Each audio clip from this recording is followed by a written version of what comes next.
तो दोस्तों स्वागत है आपका अपने YouTube चैनल द अभियान में, जहां हम लोगों ने पिछले वीडियो में NCERT EVS क्लास 3 के चैप्टर 1 और चैप्टर 2 को डिस्कस किया था और आज हम लोग चैप्टर 3 को डिस्कस करेंगे।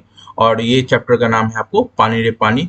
मतलब कि ये चैप्टर की शीर्षक से ही क्लियर हो रहा है कि यहाँ पर इस पूरे चैप्टर में पानी से रिलेटेड चीज़ों को बताई जाएगी। तो यहाँ पर एक कविता है जिसके आपको कवि श्री प्रसाद जी हैं। तो कविता से रिलेटेड ज़्यादा क्वेश्चंस नहीं रहता है। तो आपको हम लोग को केवल पेडागोगी के क्वेश्चंस पे ध्यान देना है। यहाँ पे रिलेटेड जितने भी कहानी है उसको थोड़ा सा इग्नोर करके चलना है, क्योंकि जैसे प्रश्न पूछे जाते हैं उस पे ध्यान देना है हम लोग को।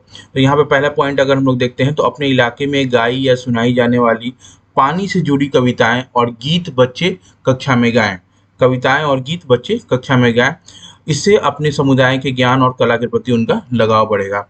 तो क्या होता है ना कि बहुत सारे गांव घर में, बहुत जगह पे, बहुत सारे राज्य में अपनी प्रकृति से रिलेटेड जितने भी चीज़ होते हैं, जैसे पेड़ होता है तो पेड़ से रिलेटेड महिलाएं गाना गाती हैं, लोकगीत गाती हैं। तो कभी नदी से रिलेटेड गाना गाएंगे, तो कभी कुआं से रिलेटेड, मतलब प्रकृति से मिले हुए चीज़ को लोग भगवान मानकर वो लोग उस पर एक गाना बना के गाना गाते हैं।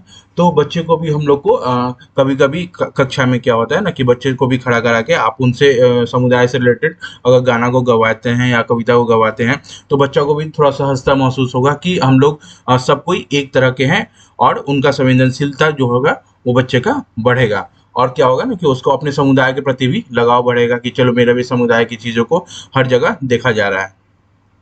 नेक्स्ट पॉइंट की तरफ हम लोग बढ़ते हैं। यहाँ पे एक नेक्स्ट पॉइंट यहाँ पे हमें ये दिख रहा है कि किसके लिए कितना पानी। तो हम लोग क्या कर सकते हैं, शिक्षक को क्या होना चाहिए कि बच्चे को पानी के संरक्षण के लिए भी कुछ ज्ञान देना चाहिए कि नहाने में कितना पानी इस्तेमाल होता है, पीने में कितना। ऐसे जो छोटे बच्चे होते हैं तो वो पानी बहुत ही बर्बाद करते हैं, लेकिन यहाँ पे हम लोग को क्या होना चाहिए कि एक शिक्षा देना चाहिए कि पानी को हम लोग को कैसे बचाना है, पीने में कितना इस्तेमाल करना है, घर धोने में। तो इस तरीके की ये क्रिया को आप बच्चे से करवा सकते हैं।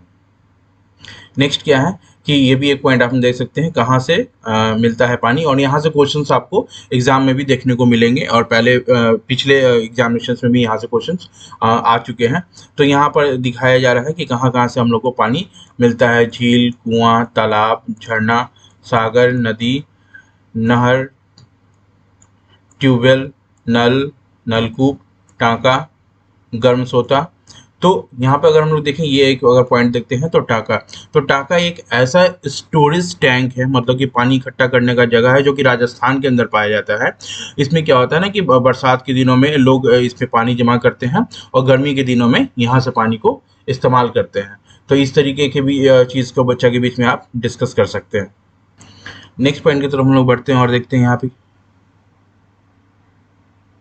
नेक्स्ट पॉइंट की तरफ हम लोग बढ़ते हैं और देखते हैं यहाँ पर कि कई जगह से कुछ लोगों को आम स्रोत से पानी नहीं लेने दिया जाता है। इस पर चर्चा करना जरूरी है, जिससे भेदभाव जैसे विषयों के प्रति संवेदनशीलता बढ़े। तो आप बहुत जगह देखे होंगे, गांव घर में देखे होंगे कि लोग यहाँ पर देखते हैं कि इस समुदाय के पानी यहाँ से आके लेंगे, छोटे समुदाय के लोग पानी वहाँ से जाके लेंगे। तो इस तरीके के भेदभाव को खत्म करने के लिए हम लोग बच्चों के बीच में इस बात को डिस्कस कर सकते हैं कि ये जो पानी है, ये जो जल है, ये प्रकृति के द्वारा दिया हुआ चीज़ है हम लोग को। तो इसे हम लोग सब कोई आपस में बांट के इस्तेमाल करें, किसी तरह का कोई भी भेदभाव नहीं होना चाहिए। ये मैन मेड चीज़ नहीं है, ये प्रकृति के द्वारा दिया हुआ चीज़ है। इस बात को बच्चों के बीच में अच्छे से डिस्कस करना चाहिए, और इस सारे भेदभाव जैसे विषयों के प्रति संवेदनशीलता बच्चों को बढ़ाना चाहिए। अगर पेडागोगी से रिलेटेड क्वेश्चन अगर आपको यहाँ पे पूछा जाएगा, तो आपको ये पूछा जाएगा इस तरह के भेदभाव को कैसे खत्म किया जाए, और इससे आपको रिलेटेड ऑप्शन दिया जाएगा, तो आप वहाँ पे आंसर कर सकते हैं। नेक्स्ट पॉइंट की तरफ हम लोग बढ़ते हैं। तो यहाँ पे बहुत सारा पानी को भरने का बर्तन दिया गया हुआ है। हाँ, अब ये है क्या कि चुटकी चकराई।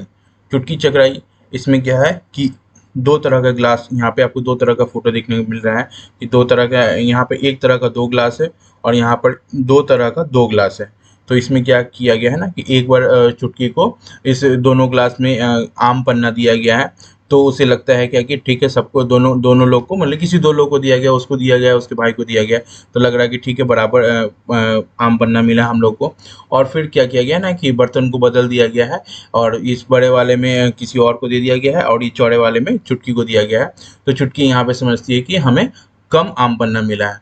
तो इस अंतर को भी आपको यहाँ पर समझाना चाहिए कि जो बर्तन क्या है लंबा है और जो बर्तन चौड़ा है, तो उस दोनों में बराबर चीज़ आती है।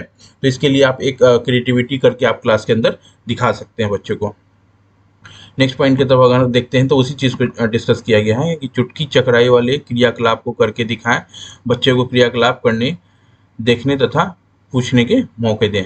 तो इस तरह का कोई भी क्रियाकलाप क्रिएटिविटी आप क्लास के अंदर 2 ग्लास रखकर, 3 ग्लास रखकर, 2 ग्लास एक जैसा और 1 ग्लास दूसरे जैसा, लेकिन दोनों का आयतन सेम हो, तो आप दिखा सकते हैं कि एक ग्लास में पानी भर देंगे, फिर जो छोटा वाला ग्लास है जो चौड़ा है उसमें अगर पानी डाल के आप दिखा सकते हैं कि देखो जितना पानी इसमें आ रहा है उतना ही पानी इसमें भी आ रहा है। यहाँ से उसे लंबाई, चौड़ाई और लेंथ आयतन का अंतर बच्चा को पता चलेगा। तो इस तरह का आप क्रियाकलाप क्लास में करा सकते हैं।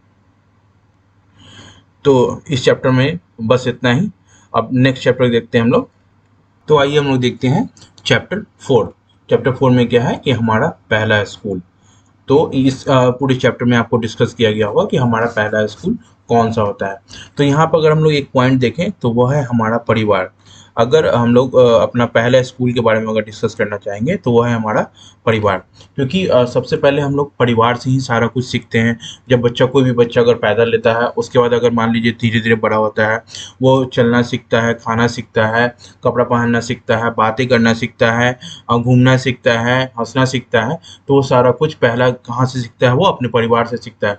तो ये इसलिए कहा गया है कि हमारा पहला स्कूल क्या होता है? हमारा परिवार होता है। और हमारी पहली शिक्षिका जो होती है वो हमारी माँ होती है, क्योंकि माँ ही हमारे शुरुआती में सीखने में सबसे ज़्यादा मदद करती है कि कैसे हम लोग खाना है, कैसे हम लोग को घूमना है, कैसे हम लोग को चलना है, कैसे किसी चीज़ को पकड़ना है, कैसे नहाना है।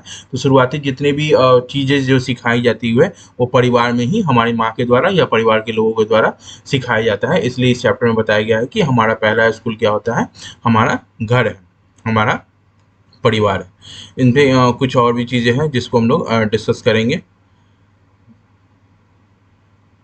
यहाँ पर क्या है कि तुम्हारी कौन सी बात परिवार में किसी से मिलती जुलती है, जैसे कि तुम्हारी आवाज़, तुम्हारी आंखें, तुम्हारे बाल, तुम्हारी चाल, किसी से और कैसे। तो यहाँ पे बच्चों को आप ये काम करने के लिए दे सकते हैं कि जो तुम्हारी बहुत सारी चीज़ें होंगी जो कि तुम्हारे परिवार से जैसे मिलती होंगी।